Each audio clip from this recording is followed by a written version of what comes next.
Yes. Okay. Good afternoon. I'm Judy Woodward, and I am delighted to welcome you to this presentation of our Tuesday with a Scholar, today's series of our history programs at the Ramsey County Library. Today's series covers the U.S. Constitution, the 14th Amendment, and originalism, the doctrine of originalism. We are so delighted to welcome not only our audience here in the auditorium, but also the audience that will see this courtesy of the filming that's being done by CTV North Suburban Television. I am Judy Woodward, the history coordinator of the Ramsey County Library. This series is made possible by a couple of organizations, our great partners from the Osher Lifelong Learning Institute of the University of Minnesota. For any of you who are interested in more information about OLLI, they have a great website. I don't know if we have an OLLI assistant in the audience today. If we do, would you raise your hand, please? No, I guess not, but great organization, and you can find out more information about them at the University of Minnesota website. I also want to thank Minnesota's Arts and Cultural Heritage Fund, without whose financial support none of this would be possible. We thank them so much. We thank all of you for your interest.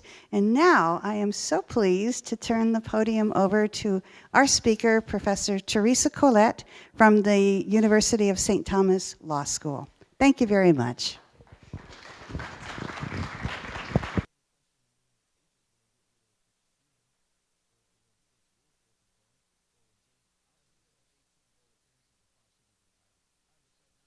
As members of this crowd can attest, a 9:30 doctor's appointment doesn't mean that you can make a 1 o'clock lecture. So forgive me, I thought, it was a physical. How long could this take? So I have been poked, prodded, and certified as healthy to present this. You still can't hear me. All right, I've turned the mic on, and I can talk very loudly. That's on. Okay, we will.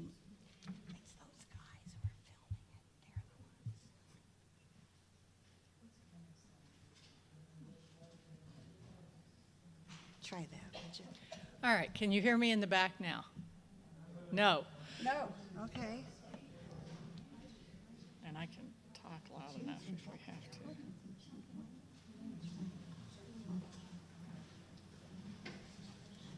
All right. Okay, now try. How is this? Is that better? All right, very good. Is that okay with the guys? All right. So thank you for coming back. I recognize some faces in the audience, and I'm particularly glad to see those. For new audience members, we have a progression. The fireworks don't start till next Tuesday, and that's when we'll probably hit the stuff that people will have very strong feelings about, and I will try to structure it to make sure we have plenty of time to talk about those very strong feelings. The first lecture was sort of the prelude to the 14th Amendment. What led up to the passage of the 14th Amendment? The 14th Amendment, of course, is one of three constitutional amendments that are considered the Reconstruction Amendments together. And the 13th Amendment is the only amendment in the Constitution, the only constitutional provision that applies to private action. The rest of the Constitution is about government restraint and government powers, but it doesn't apply to private entities per se. And we're going to talk a little bit more about that because we'll have a Supreme Court opinion on that today. So we spent the first class talking about what led up to the need of the 14th Amendment. The fact that slavery, if not affirmed as a right in the Constitution originally, was certainly affirmed as a pre-existing institution upon which the national government made no judgment. Okay? And so we talked a little bit about the Emancipation Proclamation, about Lincoln's approach to the war, and we ended with some questions. So before we get to the new material, I want to address those questions. There were a couple that I said, gosh, I don't know. Now, the first one I want to address is a question that, of course, I knew the answer to. It just eluded me at the moment. Not that anyone in this audience has ever had that experience. But in that instance, someone said, well, were women represented in the count for seats in the U.S. House of Representatives and children? Now, I knew that answer because I'm the family genealogist. And we know that the United States has had a census since its inception. And what was the point of the census? To allocate seats in the House of Representatives. I knew that question. My grandma shows up on a lot of those, and my great-grandma. So yes, women were included in the census, as were children, for allocation of the population. But we also know that slaves and Indians who went untaxed were not counted at all. Slaves were 3/5 of a person for purposes of representation in the House of Representatives. And so we talked about how that gave slave-owning states disproportionate representation in the House of Representatives. Not necessarily merely northern, but a non-slave-owning state, a free individual counted as one. But a slave owner in a slave-owning state who had 100 slaves would count as 1 plus 60. And so we see some of the politics pre-Civil War influenced by this disproportionate representation in these slave-owning states. We also noted that the vast majority of presidents up through the Civil War came from slave-owning states, which would make sense, again, because of the disproportionate representation, okay?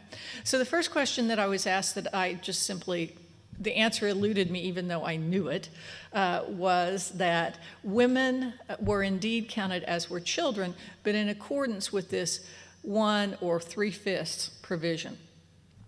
And the Library of Congress specifically addresses that. And then the second question was, how many men serving in the military or government of the Confederate States were re-enfranchised eventually? Now that question arose out of, this is also sort of our review of last class, that question arose out of sections 2 and 3 of the 14th Amendment that specifically talked about the way we were to treat these individuals who had served in the Confederacy. And there was a huge political debate about that. We know that Abraham Lincoln, based on the way he conducted the war, believed that the people in the Confederacy, the citizens in the Confederacy, were not at fault.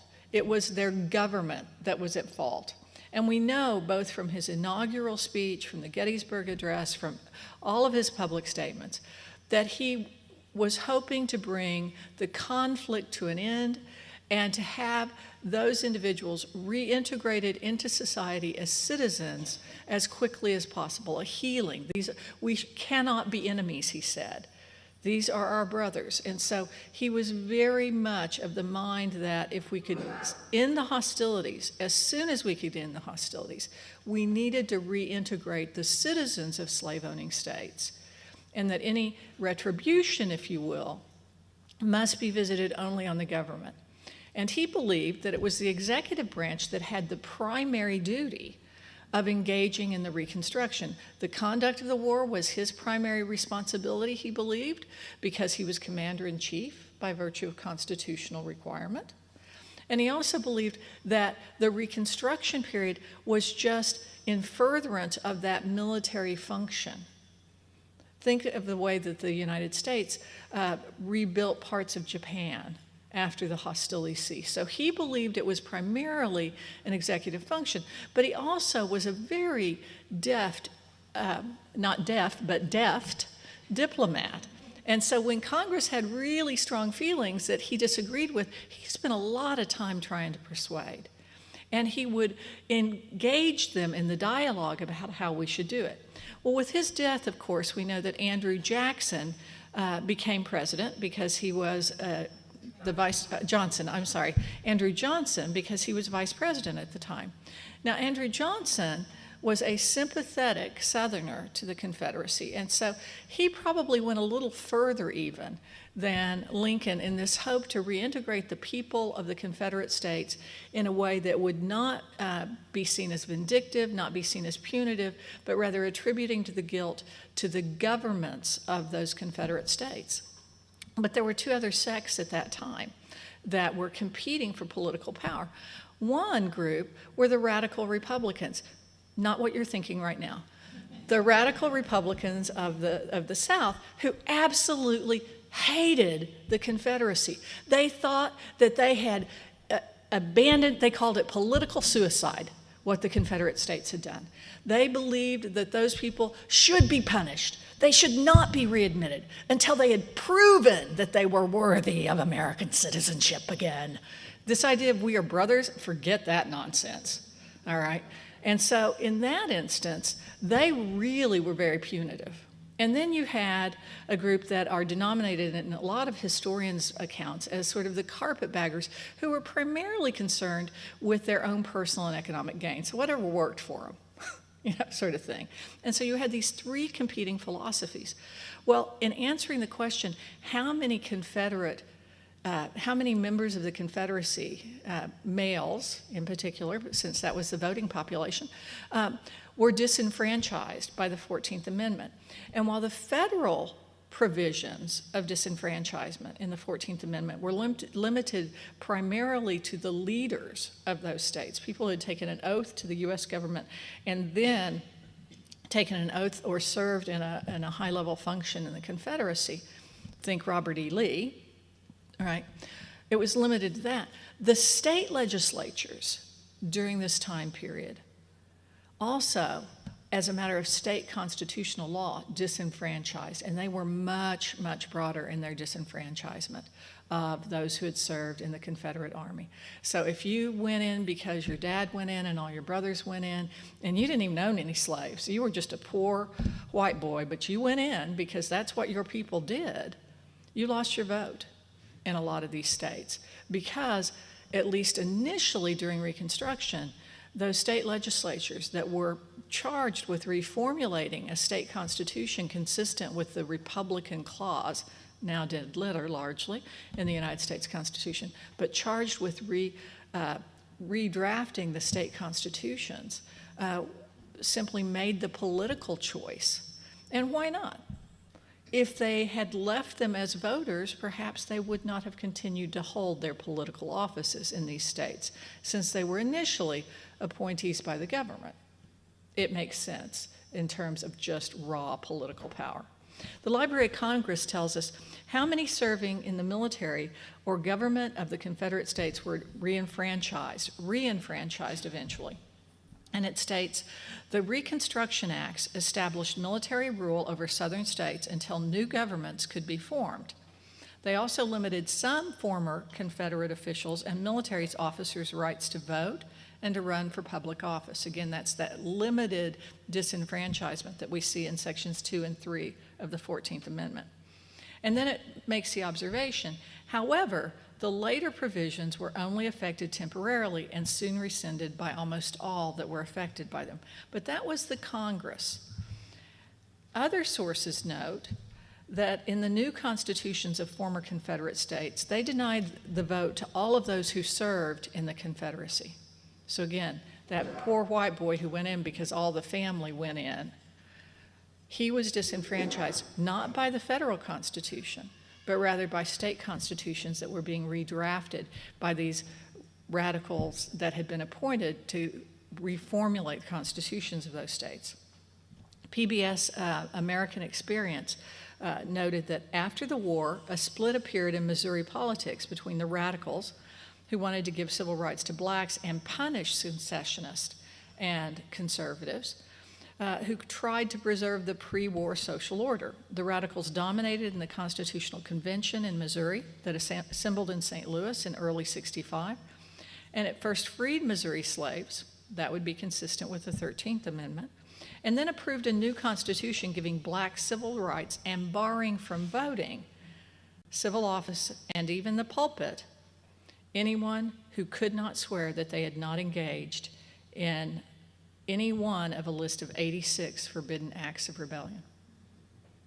So it wasn't just former soldiers of the Confederacy, and it wasn't just political office and voting, but they were also disenfranchised for participating in any number of other public civil activities. Okay. It's hard to heal when that sort of attitude is taken, right? Until 1972, most former Confederate or pre-war Southern office holders were disqualified from voting or holding office. All but 500 top Confederate leaders were pardoned by the Amnesty Act of 1872. That was a congressional act. Proscription was the policy of disqualifying as many ex-Confederates as possible. It appealed to the scallywag element. For example, in 1865, Tennessee disenfranchised 80,000 ex-Confederates. However, proscription was soundly rejected, interestingly, by the black element, which insisted on universal suffrage. The issue would come up repeatedly in several states, especially in Texas and Virginia. Remember, Texas, of course, was the last state where Civil War conflict occurred. In Virginia, an effort was made to disqualify for public office every man who served in the Confederate Army, even as a private, and any citizen farmer who sold food to the Confederate Army. Now, imagine the selling of food during a Civil War. That's usually not terribly voluntary.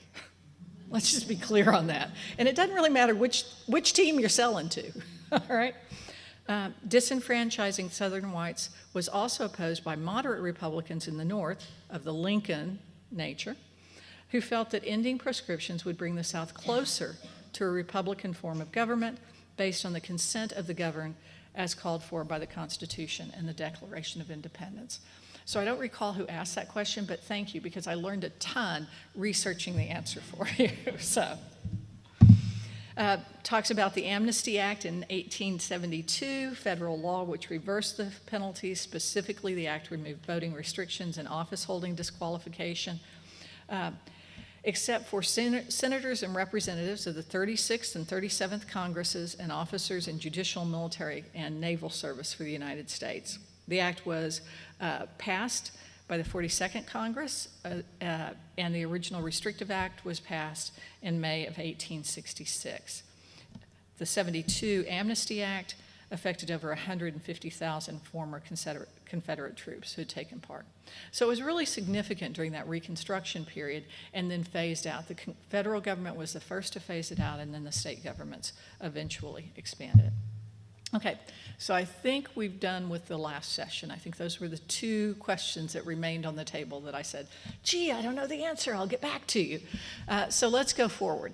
I said at the end of the last class that the Constitution itself, with the passage of the 13th, 14th, and 15th Amendment, attempted to make amends for the original sin of the original Constitution with its provisions that essentially recognize slavery, if not affirming it as a constitutional right.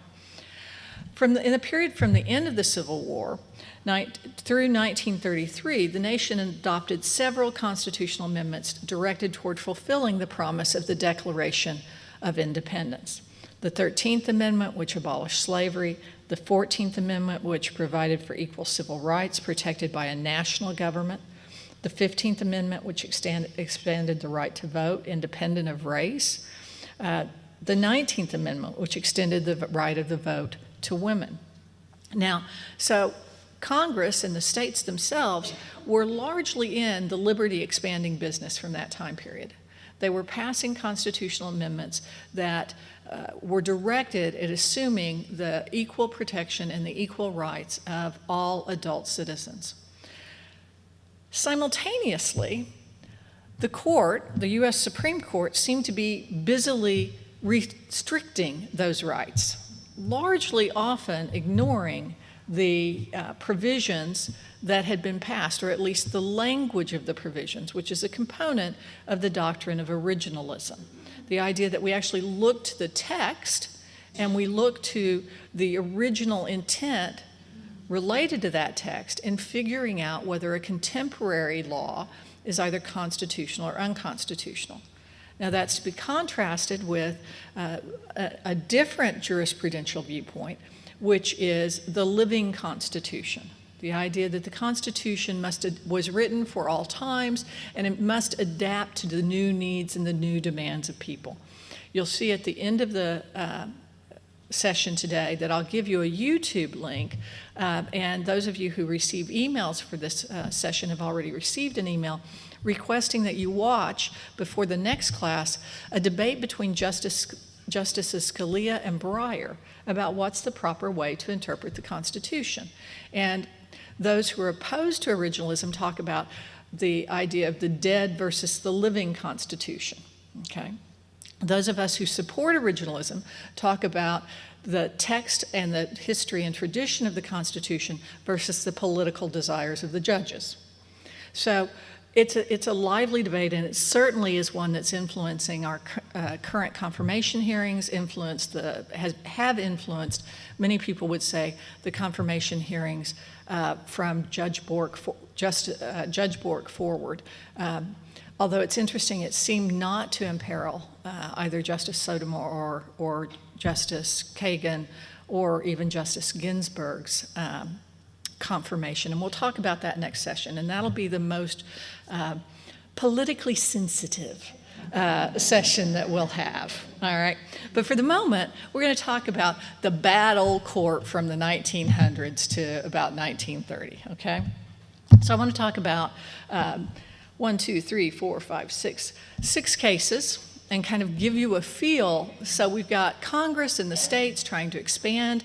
They've got the 15th Amendment saying that the right to vote cannot be restricted by the virtue of race. We've got the 19th Amendment saying the right to vote can't be restricted by virtue of sex.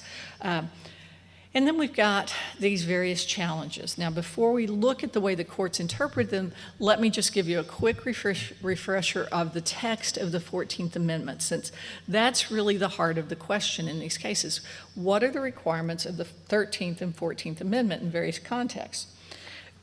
And we know from last session that Section 1 is probably the most important, Section 1 is probably the most important in contemporary times section of the 14th Amendment. And it reads, all persons born or naturalized in the United States and subject to the jurisdiction thereof are citizens of the United States and of the state wherein they reside. That statement was intended and did reverse Dred Scott. Dred Scott, you remember, was the case where the United States Supreme Court held that a slave who had been taken into free territory was not automatically endowed with his freedom when the slave owner returned, notwithstanding that the slave was left behind in free territory and was leased out to other employers for purposes of euphemism. So this reversed Dred Scott and said, look, anybody born in this country is a U.S. citizen. Now, we could talk about controversies there with what are called the anchor babies, or the children who are born of parents who cross the border for medical care, particularly related to the pregnancy. So that's still not a fully settled issue. But the text is pretty clear. If you're born on the soil of the United States, you're a citizen, all right? No state shall make or enforce any law which shall abridge the privileges or immunities of citizens of the United States. That provision was directed at the black codes that were being enacted as soon as the slave states had the political power to do so, the things that would restrict the ability of former slaves in particular to do things like carry guns. Now, these men were typically quite proficient. They'd either served in the Union or the Confederate Army, and so it wasn't a matter that, oh, we're worried about them being unsafe. They don't know how to handle a firearm. That wasn't the point at all. We were afraid they knew too well how to handle a firearm, and so we took their guns away from them, all right? Education, other sorts of things. So this clause was directed at those black codes that established, matter of law, segregation and the difference in particular rights. Nor shall any state deprive any person of life, liberty, or property, echoes of the Declaration of Independence, without due process of law. That last provision is the one that we'll spend a lot of time on next class, and just note that there's a question about what is due process of law. Is it simply procedural fairness, which has been defined by the court as notice and opportunity to be heard? The government's going to do something that will have an impact on your life. They want to take your property because they're going to build a highway through it, or a school or a hospital, and so they have to give you notice, and they have to give you an opportunity to be heard. And then we also have the eminent domain provision, which says that they have to provide you fair market value and compensate you for any land they take. nor deny to any person within its jurisdiction the equal protections of the law. So we're going to talk about those, but this is the section that's really in play today and even in these cases as we're looking at them. The second section, just very quickly as a reminder, talked about how we allocate the representation in the House of Congress. This was to essentially negate the 3/5 clause. It's how we decide how many people are in the state that will be counted for purposes of voting. And representatives shall be appointed among the several states according to their respective numbers through the census, counting the whole numbers of persons in each state, excluding Indians not taxed. They never got out of that situation for whatever reason. But when the right to vote at any election for the choice of electors, this is the Electoral College for President and Vice President of the United States, representatives in Congress, the executive and judicial officers of a state or members, is denied to any male inhabitants of such state, being 21 years of age and citizens of the United States, or any way abridged except for participation in the rebellion. So this is sort of attempting to remove that 3/5 provision of the original Constitution and to enfranchise all adult males as defined by 21 years, and while also the punitive provision, which is no longer applicable really and in play. Section 3 is similar. It gives you the limitation on serving as senator or representative in Congress, elector, et cetera, if you served in the rebellion. Section 4, the validity of public debts of the United States is no longer in play. This was about making sure that none of the debts of the Confederacy or of the pensions due to military members of the Confederacy were ever paid through U.S. funds. And then Section 5. So now we have two operative provisions. We have that Section 1 and Section 5. Congress shall have the power to enforce by appropriate legislation the provisions of this article. That simply means that the Civil Rights Acts that we see being passed during this time period, and even up to today, are constitutionally authorized through Section 5 of the 14th Amendment. So when we think about the 14th Amendment, really the only two relevant sections for purposes of our analysis in this class is Section 1 and Section 5. Okay, so we have a number of cases we're going to run through real quick. Let's start with the very first one, first of two that came out in 1873. Louisiana passed a law that restricted slaughterhouse operations in New Orleans to a single corporation. Essentially, it created a public monopoly. Pursuant to the law, the Crescent City Landstock Landing and the Slaughterhouse Company received a charter to run the slaughterhouse downstream from the city. No other areas around the city were permitted for slaughtering animals over the next 25 years. It's a limited term monopoly. And existing slaughterhouses would be closed. A group of butchers argued that the monopoly created an involuntary servitude in violation of the 13th Amendment. The only place we can work are these two places. And abridged privileges or immunities denied equal protection of the law and deprived them of liberty and property without due process of law. So what you have essentially is a commercial debate here. There are pre-existing slaughterhouses in the city of New Orleans or surrounding area from New Orleans. The city of New Orleans decides that they want to create a public monopoly in this instance, requiring the other slaughterhouses to be closed, and they sue. And the question that the slaughterhouse cases are famous for is answering, did the monopoly violate the 13th and 14th Amendment? And the case is usually cited for this question of what is a privilege or an immunity under federal law? It's going back to that text. What are the privileges and immunities we have by virtue of being citizens of the United States? Okay. Does it include the right to engage in the profession of our choice or to engage in this sort of economic activity?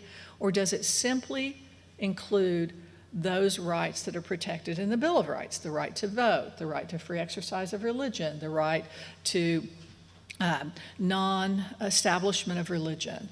Those sorts of protections. Are those the rights not to have our troops quartered in our home, the right not to be forced to testify against ourselves in trial? Those sorts of questions.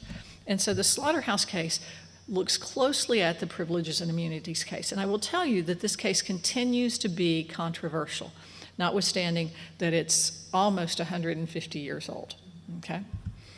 So the narrow question that the court granted review of was, did this creation of a monopoly violate the 13th and 14th Amendment? And the court held that the monopoly violated neither the 13th or 14th Amendment. First, because those particular amendments were directed primarily to grant full equality to former slaves. And the butchers and the slaughterhouse people, they weren't former slaves. This just simply wasn't relevant. You're going outside the original intent of the law. And so, you lose in this case. They went on to say that the 14th Amendment, because certainly the 13th Amendment was identified at former slaves. It was to fulfill the promise of freedom for all individuals in the United States. So there's no question of that. Drop a footnote. One of the first cases on the docket probably 15 years ago when I made my first oral argument in the 10th Circuit, which fascinated me, was a slavery case. Because you would think at one level that the 13th Amendment's kind of a dead letter. I mean, for the most part, we're not Sudan, right? We don't have institutional slavery in this country. But it was, in fact, a very wealthy couple who had brought a housekeeper from South America and held her in a state of slavery. And so they were being prosecuted under laws that prohibit slavery in this country, and the 13th Amendment came up, which I found fascinating. And in fact, it is used in certain instances, or at least derivative legislation is used in human trafficking cases. So the 13th Amendment actually is not dead letter in the way that the sections 2 and 3 of the 14th Amendment would be. And in this case, the Supreme Court said, I'm sorry, the butchers, the fact that you have to work for this one particular slaughterhouse is not the functional equivalent. It simply does not fall within the 13th Amendment. I suspect none of us would disagree with that. It's simply not the equivalent. They go on to say that the 14th Amendment does not guarantee all citizens, regardless of race, equal economic privileges in the state.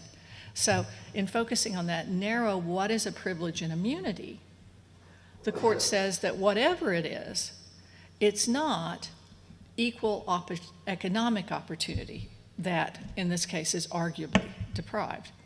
All rights guaranteed by the Privilege and Immunity Clause were limited to areas controlled by the federal government, and the economy at that time certainly was not controlled by the federal government.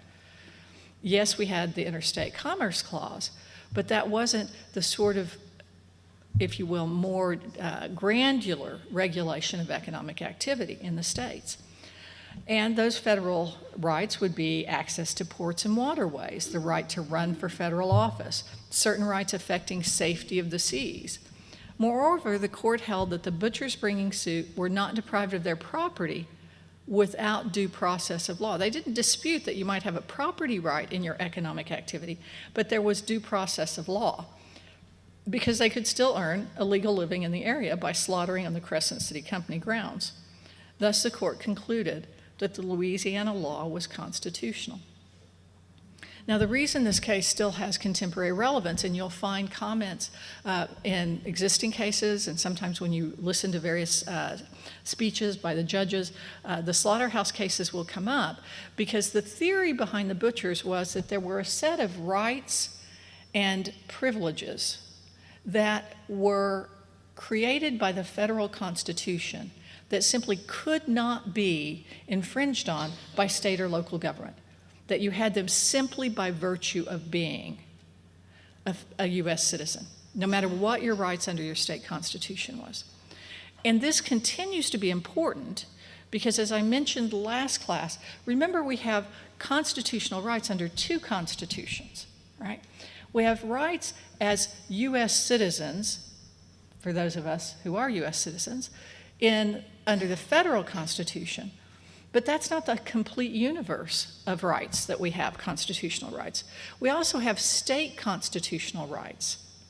And when the original Constitution was written, and even during the period of what they called the Second Constitution, these Reconstruction Amendments being added, there was a very clear understanding that it was the state government that regulated the community for purposes of protecting the health, welfare, and morality of the people within the state.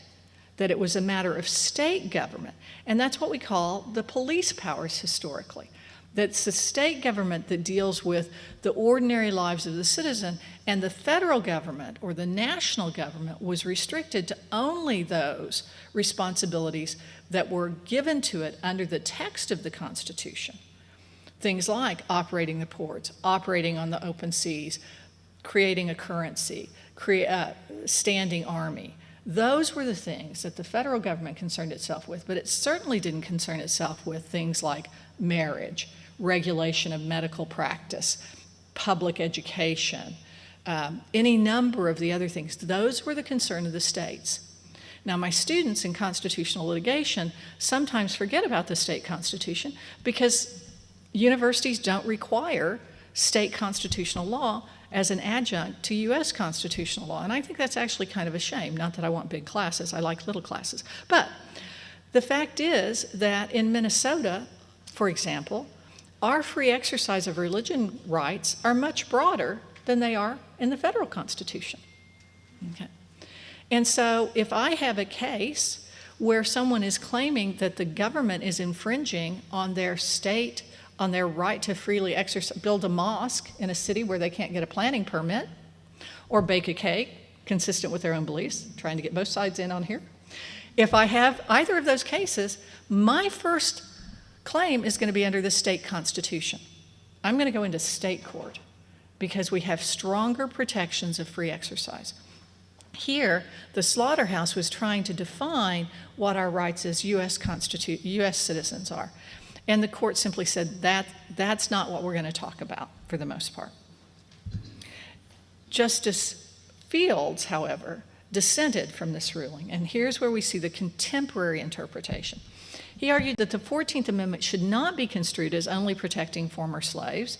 Rather, he believed that it incorporated strands of common law doctrine and needed to be interpreted outside. This is the living Constitution we're beginning to see it, right? And this position largely became widely accepted. And this is also the first time we see what's called the incorporation doctrine. The incorporation doctrine.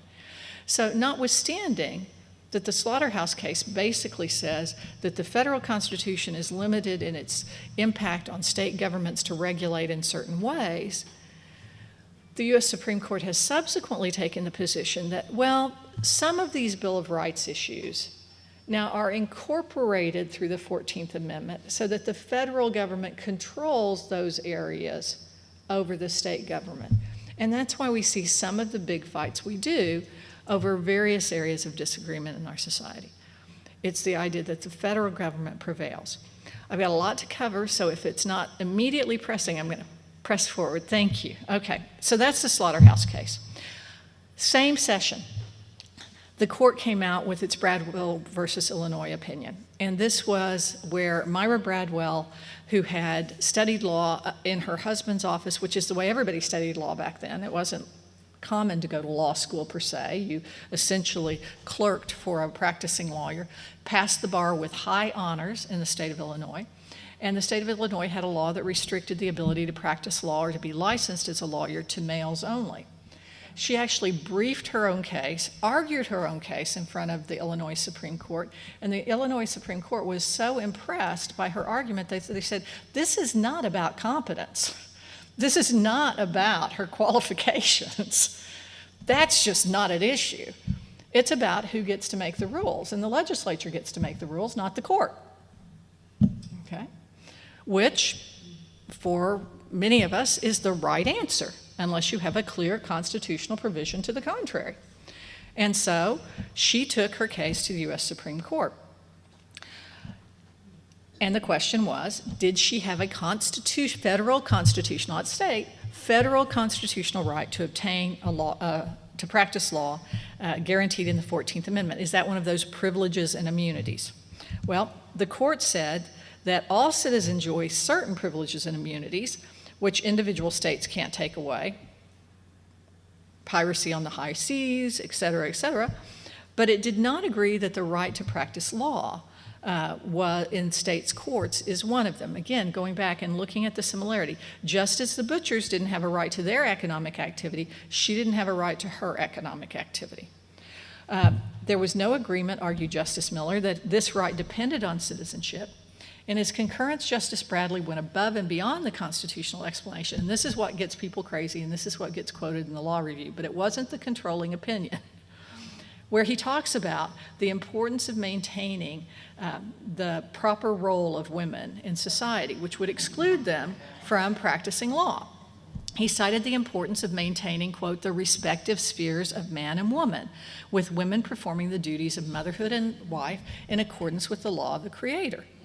Now, before we all sigh and think how misguided and misogynistic, I will tell you that at the end of my first year of law school, we had a 18-month-old at that time, and my husband and I were debating some proposition. I don't remember what it was, but he stopped mid-argument and said, "You argue different." Pardon me? "Since you've gone to law school, you argue differently, and I don't appreciate being cross-examined." Now, fair enough, right? And I warn all my law students in their first year, do not cross-examine your family members if you want your marriage to continue. It's very simple, unless they've really done something wrong, like who crashed my car and you're 16 and I know who did it. All right.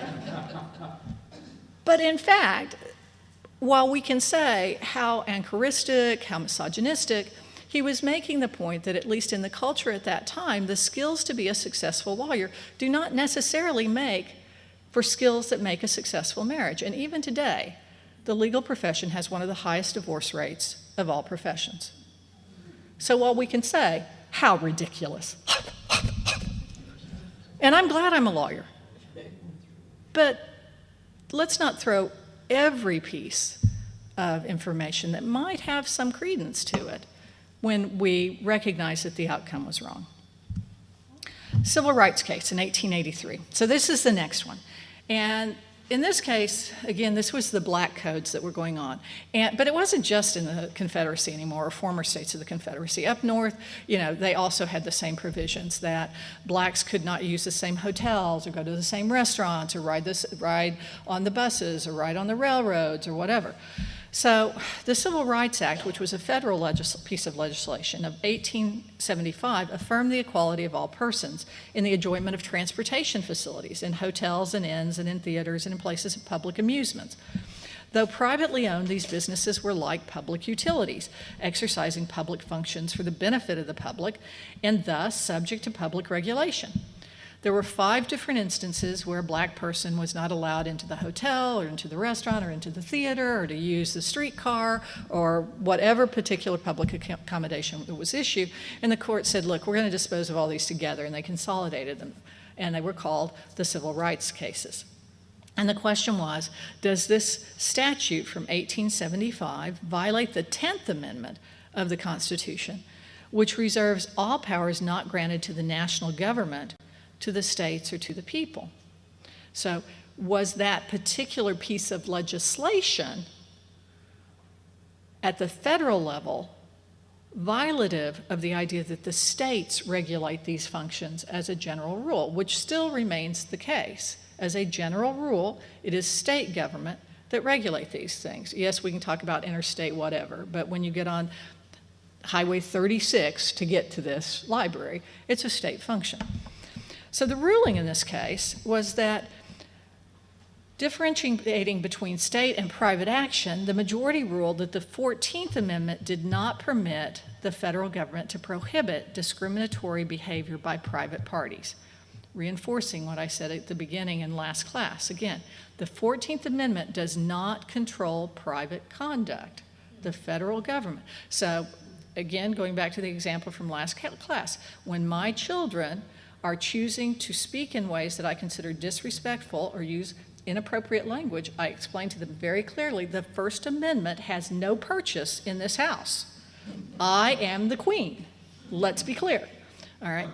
And so there is no restriction. My private university, absent my employment contract, can tell me that I cannot express certain political views, that I cannot engage in certain activities because they are a private actor. If I worked for the University of Minnesota, it would be a very different litigation posture. So, Sections 1 and 2 of the Civil Rights Act of 1875 were unconstitutional because they exceeded this federal authority under the 14th Amendment by purporting to regulate the conduct of private individuals. The court held that the act likewise exceeded congressional authority under the 13th Amendment, which barred involuntary servitude or the badges of slavery, right, and is restricted to prohibiting ownership of slaves, not other forms of discriminatory conduct. So it circumscribes those amendments. Justice Harlan advocated for a broader interpretation of the 13th and 14th Amendments. He pointed to the public function that these private places of accommodation serve. Harlan argued that the line between state and private action is often blurred, such as private railroads that provide government function of facilitating travel. He suggested that restrictions on the right to travel might violate, again, this is predictive, restrictions on the right to travel might violate the 13th Amendment prohibition against involuntary servitude, and argued that privileges and immunities clause might also be implicated. So Justice Harlan saw the future, but at this point in time, the court said that Congress did not have the right to intrude in the state prerogatives to that degree. All right, so that's 1883. 13 years later, we have Plessy versus Ferguson. Most of you know this case. It's covered in most civics or U.S. government classes. This is the case, and what's interesting is who actually financed the litigation in this case. Louisiana enacted the Separate Car Act, which required separate railway cars for blacks and for whites.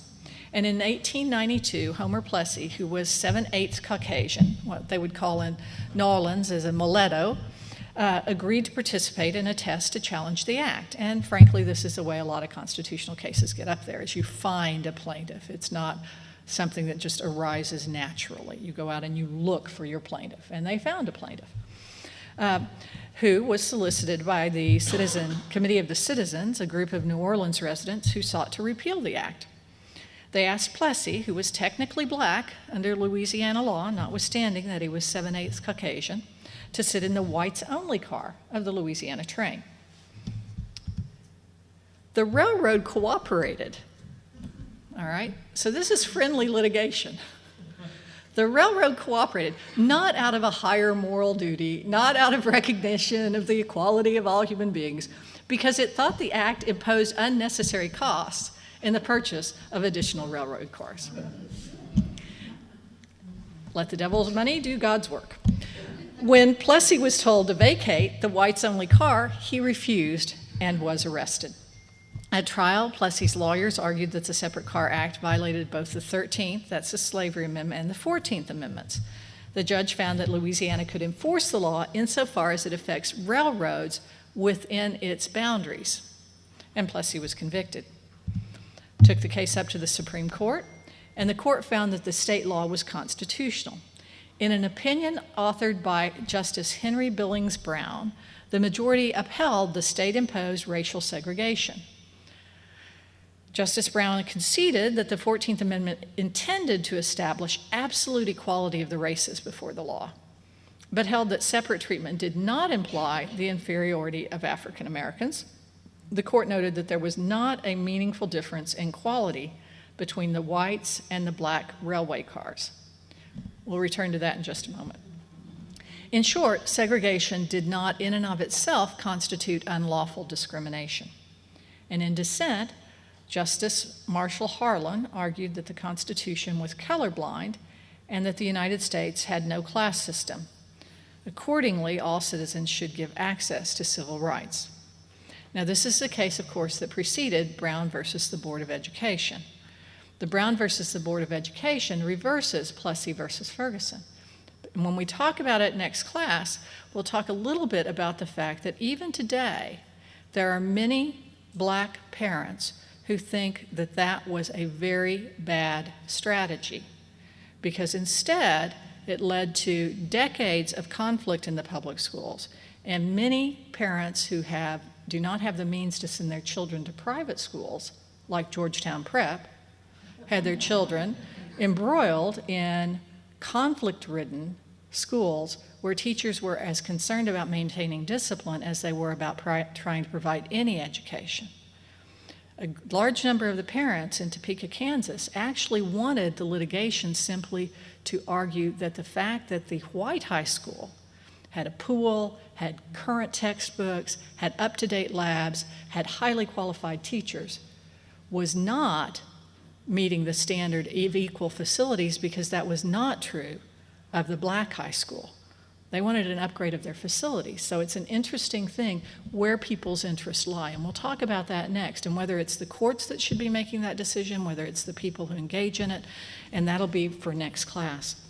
So Plessy versus Ferguson took this idea that it could be separate but equal under the 14th Amendment. Now, historically, if they'd abided by, as Justice Harlan states, if they'd abided by the original intent, it seems that there's a decent argument that it would have come out the different way. But the reason the court was persuaded that it didn't violate the 14th Amendment was because at the time of the passage of the 14th Amendment, to the extent there were separate facilities, those were considered adequate. And so if we look at the circumstances at the time of the passage of the 14th Amendment rather than the clear congressional intent, you could come out either way on that question. And that's one of the tests we need to think about under originalism. Are we looking at the intention, or are we looking at the circumstances, the historical circumstances surrounding it? And then the final case I want to talk a little bit about is Buck v. Bell. Buck v. Bell continues to be the law of the land. And this case actually fits in my area of practice, and it's involving handicapped. So Carrie Buck was, as the court described her, a feeble-minded woman who was committed to a mental state institution. Her condition had been present in her family for the last 3 generations. Now, in fact, subsequent historical analysis of medical records and other evidence available to the court at that time suggests that she was not feeble-minded, but in fact that it was the fact that the environment didn't provide her any stimulation that she didn't reach her potential. Okay?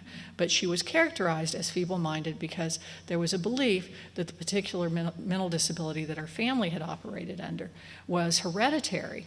And remember, this is 1927. This is when eugenics is really making some progress in American society. Minnesota had one of the most extensive eugenics projects in the country that existed and was one of the last states to actually stop engaging in that. So this is an area that should be of some local interest. A Virginia law allowed the sexual sterilization of inmates in institutions to promote, quote, the health of the patient and the welfare of society. Before procedure could be performed, however, a hearing was required to determine whether or not the operation was the wise thing to do. Sterilization went forward. She challenged this legally, and the question before the court was, did the Virginia statute, which authorized sterilization, deny Buck the right to due process of law and equal protection of law as protected by the 14th Amendment? Justice Holmes, writing for the majority, found that the statute did not violate the Constitution. He made clear that Buck's challenge was not upon the medical procedure involved, but on the process of the substantive law. Since sterilization could not occur until a proper procedure hearing had occurred, at which the patient and guardian could be present, and after the Circuit Court of the county and the Supreme Court of Appeals had reviewed the case, if so requested by the patient. So that's your procedural due process. Did Carrie have the ability to contest the proposed government action, and did she have an opportunity to be heard? Okay.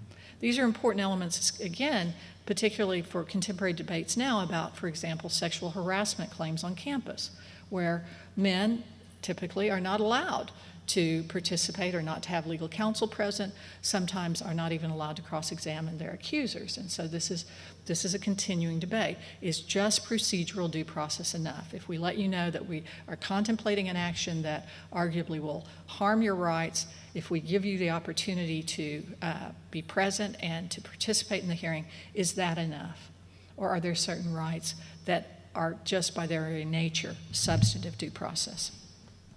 Since Justice Holmes, only after months of observation should the operation take place. That was enough to satisfy the court that there was no constitutional violation. Citing the best interest of the state, which is a very odd phrase, the best interest of the state, Justice Holmes affirmed the value of a law like Virginia in order to prevent the nation from, quote, being swamped with incompetence. 3 generations of imbeciles are enough.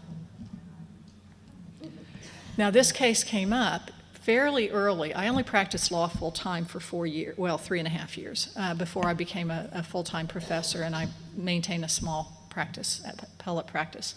But one of these cases came through my door when I was in full-time practice, and Buck v. Bell is still good law. But it arose in a very different context. There was, in fact, a young man who had been healthy, vibrant, single, and when he was approximately 24 or 25 years old, he was involved in a major vehicle accident. And the driver who had caused the accident was driving for a major company, and there was a very large personal injury award given to the young man that that was proposed to be a client of mine. He, by virtue of the accident, though, had severe brain injury, and so his ability to control his own impulses and to regulate how he acted on those impulses was severely limited. And he lived at home with his parents and had the normal body of, after he was healed, of a 28, 29-year-old man with many of the normal urges of a 28 and 29-year-old man. But part of the problem was because he could not control or discern what the right way, he dealt with them as a 6-year-old would or a 7-year-old would. When they would go to church, they would have to keep them with him because he would be attracted to the young teenage girls in the church community, and he would make inappropriate advances toward them. And at one point, a prostitute came to the parents' front door because he was living, and they chased him off. And the question arose, could the court order sterilization for this man for purposes of limiting any ability of false claims of paternity?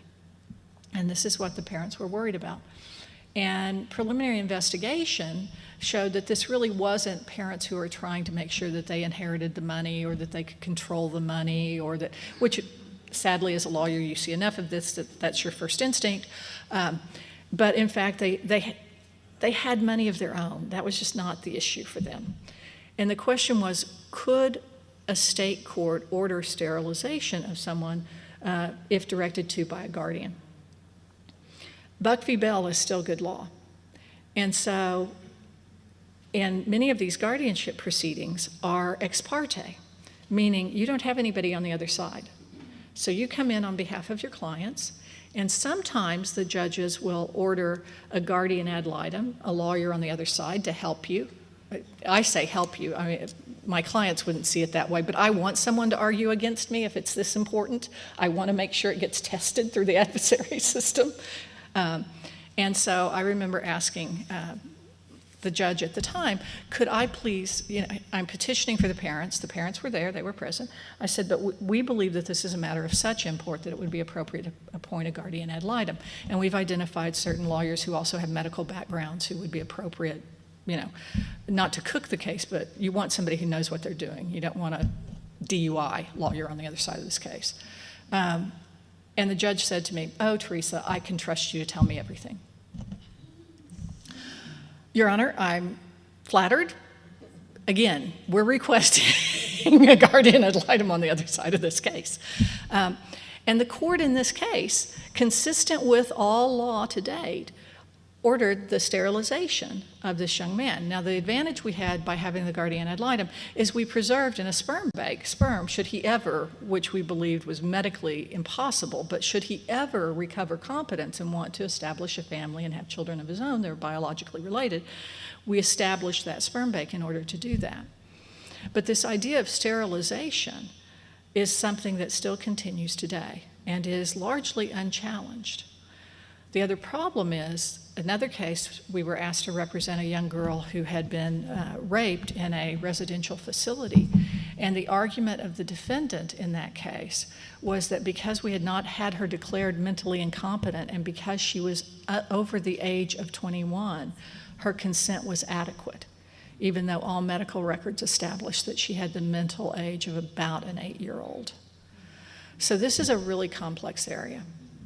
And this is why, perhaps, the argument that there are substantive due process provisions, there's something that we're protecting by due process. There should be content in what we consider life, liberty, and property beyond just those words. But these are some of the hard questions. The fact that we, in many cases, stopped institutionalizing people with mental illness. I was in full-time practice when that happened and had a lot of elderly clients who had adult children they simply could not care for at home. And their children were put out of the institutions and they didn't have the money for private facilities. So these are hard questions, and that's what we're going to talk about next session. And there are good arguments on both sides. It will not surprise you that I have strong opinions about many of the issues we're going to talk about next week. And I will share those, but I will also try really hard to share the best arguments on the other side as I see them. So what have we had so far? We learned that the constitutional amendments were intended to provide this equality, this political equality of all people in the United States, but the court was regularly, at least from their passage through the 1930s, constantly limiting the reach of those constitutional amendments. They limited the ability of full equality. They upheld the segregation laws in Plessy versus Ferguson. They upheld the law denying women the opportunity to engage in certain economic activity. They upheld the law that allowed the regulation of commerce in the states. From there forward, we'll look at the times that the courts have tried to imbue this with some sort of content and whether or not that's really an effective way to do it too. Yes, next week, so that you're just forewarned, we're going to talk about Obergefell, the same-sex marriage or the redefinition of marriage case, depending on your point of view. We're going to talk about Roe versus Wade through Planned Parenthood versus Casey, through the Texas Women's Health. We're going to talk about a number of these questions. We're going to talk about Fisher versus the University of Texas, where the question was racial preferences in higher education. So if conflict makes you nervous, watch the video. All right, let's start with questions from this session. And I'll bring the mic around. I just want to lift up the... Here's what I'd like you to watch. Very good. And also, I'll just mention again that if you would prefer simply to email me instead of writing down this URL, I will also email you a link to this video, as I said at the beginning of the program. Okay, who would like to? Oh, wow, this is great. I just have one question on the Buck versus Bell. I vaguely remember reading something that Carrie Buck had already had a child out of wedlock, and so that there was a moral turpitude attitude toward her sterilization process, but they couldn't call it that. They had to fall back on the feeble-minded because she was later found to be of perfectly normal intelligence. Is that correct? Well, not exactly. Your facts are right, but your legal interpretation is wrong. The states can, in fact, rely on protection or promotion of morals. There's some debate about that after Lawrence v. Texas and the Obergefell decision, but certainly historically when we have talked about the police powers of the state, it has included the protection of public morals, which we'll talk a little bit about pornography too. which not much because it's not an equal protection, but the idea that we can protect public morals. And so they could have relied on moral turpitude, but they had a nice, clean statute in this case. And so it's an easier legal argument to make. Could I try turning down the Sure. mic just a little bit, because we're getting a little bit of feedback. And I think this gentleman has a question. Well, I think the lady behind him first. And Oh, and well, I'll he's got repeat the it. mic, and then Oh, I'll... you've got the mic. I didn't know that there was a mic. Okay, yes. Yes, I have a question about this, the context. I mean, you referred to this several times that, like the 3, 13, 14, and 15 were considered the Reconstruction Amendments. So which school of law, constitutional law, thinks that the context in which the amendment or the law was written is as important as the wording of the law or the amendment? Do you want the prudential answer or the real answer? I mean, in part, it depends, of course, on which side it favors, right? So if the context, if I can say in the context, and we'll talk a little bit about this in Roe versus Wade, the history that was given in that opinion was wildly inaccurate, but it was derived from one law review source instead of multiple historical sources or actually looking at primary materials. And so in that instance, one would say that that is an example of the living Constitution, people using the context, because they were talking about at this time, you know, abortion wasn't even illegal in some states, it was illegal in others, but here was the reason, et cetera. That's the whole first section of the opinion almost, where it gives this partial history of legal regulation. Today, you might see an originalist using it when we're talking about something like whether or not you can read, whether or not we can check your cell phones, whether that's a reading of your private papers. And so it's used by both sides depending on how it determines the outcome of the case. But generally, you'd find it more on the originalist side. Yes, ma'am. So the amendments we've been talking about, are they still known as settled law, and have they ever been challenged given these cases? Well, you can't really challenge an amendment per se, although you raise an interesting question that legal scholars in this country debate, although there have been some international cases, because I do a little bit of international work. Can you have a constitutional amendment that's unconstitutional? Okay? And so this is the hypothetical that I use in my class. The American people are just fed up with pornography. They're fed up with the way free speech is being used in ways that they think is dreadful. We want hate speech laws like they have in Europe. We want them enforced. And by golly, we're going to pass an amendment to the First Amendment that says that free speech shall be limited to only that speech is consistent with the common good. Now, let's assume that, that's kind of like privileges and immunities, isn't it? All right, there we go. But let's assume that it is passed perfectly procedurally. It's got the right vote in Congress, the states ratify it in the right way, there is no procedural attack on the amendment. But one of the justices is convinced, as I would be, that it destroys the ability for self-governance. Because if people can't vigorously debate political issues, how on earth can we arrive at consensus and develop? I know that's a question just to start with, but I give up hope if we can't talk to each other, sort of thing. And so I'm sitting on the Supreme Court. Do I strike it down even though it's procedurally perfect and its content should be last in time would rule, so the First Amendment's amended, or do I resign from the court and join the opposition forces and seek its repeal? My argument is I resign from the court and join the opposition forces. But there are scholars out there that say that there are unconstitutional constitutional amendments. And so we have not seen it passed, but we have seen it in other countries where that has been attempted, particularly in dictatorial regimes, and there are international opinions on that. On a couple of the cases, you noted that there were dissents or differing opinions. Were there dissents on all of the cases? Yes, although some were 8-1 and some were 5-4. And one of the interesting things that I have been told, I do not know if it's true, and so if we have any rabbis in the audience, I'd love to know if it's true. I've been told that Talmudic law, if you have a unanimous jury opinion, it's not enforced because there was not enough discussion and seeing of nuance.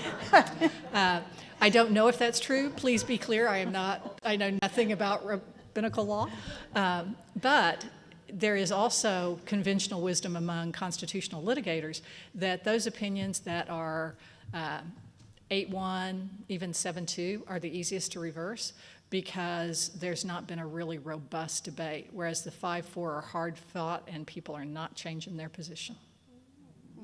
Whether it's true in practice or not, it's conventional wisdom. Who has a question?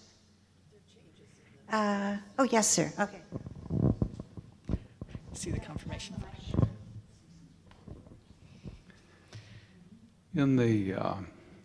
Thank you. In the slaughterhouse cases, was the ruling in that cited in any way or discussed in any way during the arguments over, I think it was called Rowan, the union dues deduction case? I don't know the answer to that question, but I will write it down and we'll start class next time with it. And one other thing, could you talk to us just a little bit when you talk about originalism next week, about how that fits into, you talk about originalism versus The living Constitution. the living Constitution, but where does legal realism of Justice Holmes fit into that? And where do natural law arguments fit into that? Because they all seem to overlap with all of these penumbras going this way and that way. And they're answering a different question. So when we think about jurisprudence, one of the fundamental questions is, where does law get its power? And can you have, think of a letter from a Birmingham jail, okay? Martin Luther King clearly would have fallen into the natural law tradition, a belief that the positive law, the law written by the legislature or issued by the king, whatever the source of law in that governmental structure is, does not have the power to compel obedience by the citizens unless it comports with either divine law or comports with the moral law, all right? So if we passed a law that said that it's open season on all Republicans, and we removed them from the protection of all murder and manslaughter laws, and again, it's perfectly crafted and it's perfectly passed. There's not a procedural problem with it. Would that be law? Should we adhere to it? Natural law says that there are some overriding principles that an unjust law is no law at all. Okay? Legal positivism sort of recognizes that's a fine sentiment until the sheriff has his gun trained on you. And that the power of law comes from the fact that it's promulgated by the proper lawful authority, okay? And so, and that we have an obligation to obey that law by virtue of it being promulgated by the proper authority. Now, honestly, that was clearly the dominant argument through the early 1900s, but frankly, the Weimar gave us pause for a lot of things, right? A number of the anti-Aryan laws that we saw passed in the Weimar Republic, that was before the Reichstag burned down, a lot of them. And so here we are hanging men or imprisoning them for the rest of their lives for complying with the law that was promulgated by the lawful authority in their jurisdiction. All of that is very different than the originalism versus the living Constitution debate, which is less about where does law get its authority and more about how do I interpret what the words in front of me mean? What can I take into account? And Justice Scalia on the video gives you a nice list of things. And then Justice Breyer says, well, yes, but my favorites are. And so we'll have a really nice explanation of it. It's about an hour and 15 minutes, so as you plan the rest of your week. Yes? This lady. I had a book that I wanted to tell you about because it keeps coming up in my mind last week and this week, and it's called In Our Defense. It's written by Carolyn Kennedy and a fellow classmate of the law school at Columbia University, I believe. And her last name was Alderman. You might need that to help look it up because Kennedy was very discreet in not using her name for appearances. But it illustrates the Bill of Rights by cases that were won or lost based on those different items. Are you familiar with I'm that? not familiar with it. Oh, okay. Well, I was unaware that she did scholarship. So. yeah, it's very unique because it's written for like my level and not professors. So Not true. First, I want to say how much I've enjoyed your lecture last week and this week. I think you've just been great. And as a person who is not conflict averse, I look forward to it next week as well. So I like mixing it I'll up. be in my lawyer suit next week.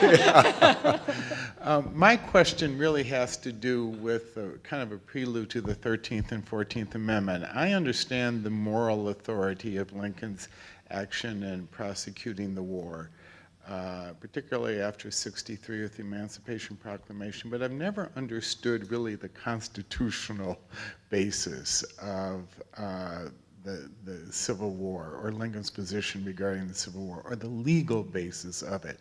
I've always kind of struggled with that, which has put me, for obvious reasons, in a bit of an awkward position. But I never could grasp or get my arms around firmly what the constitutional basis was for the North's position. Now, the moral position is clear and Right. undeniable and compelling, but the legal question, the constitutional question, caused me a bit of pause. I'd appreciate your That's a comments. wonderful question, and it has contemporary ramifications. So when you read in the paper about these successionist movements, there's one in Texas, there's one in Hawaii.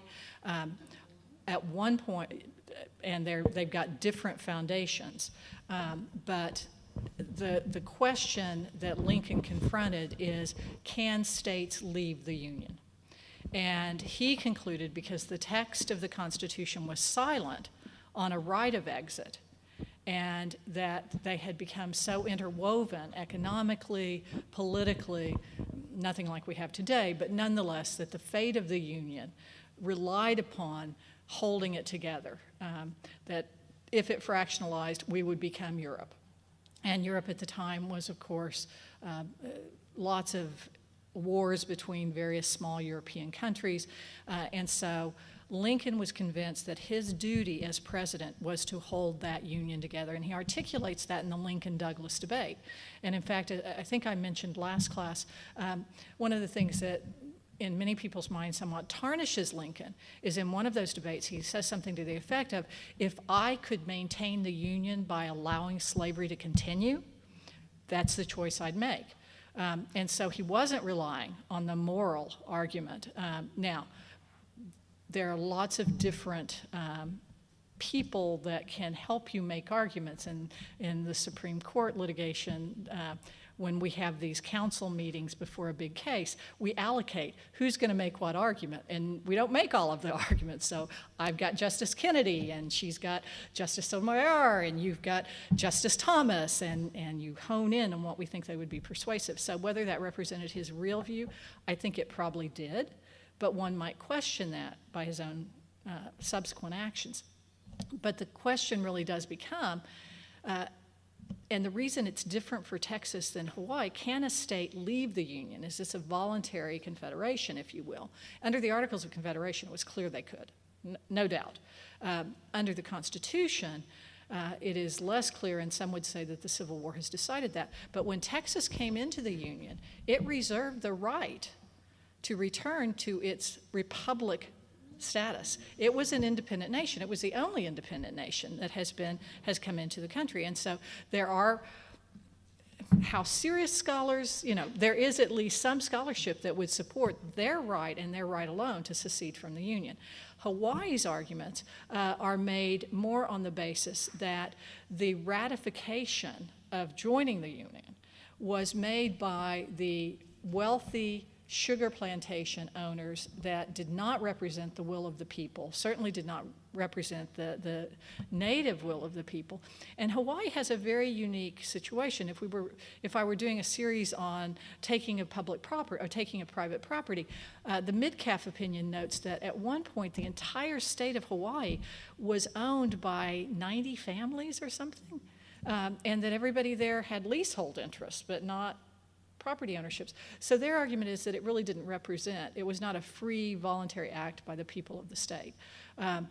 But those movements, depending on the year, depending on the political situation, right after the election of our current president, we saw a lot of movement on those sort of claims, much more in Hawaii than in Texas. So, unfortunately, we do have another program coming in, so we are going to have, this is going to have to be the last question. Is there anyone who has not asked a question yet? A first-time question? If not, I'll give it to this lady. No? Oh. Okay. All right. Thank you all. Well, thank you so much. I can't wait for next time.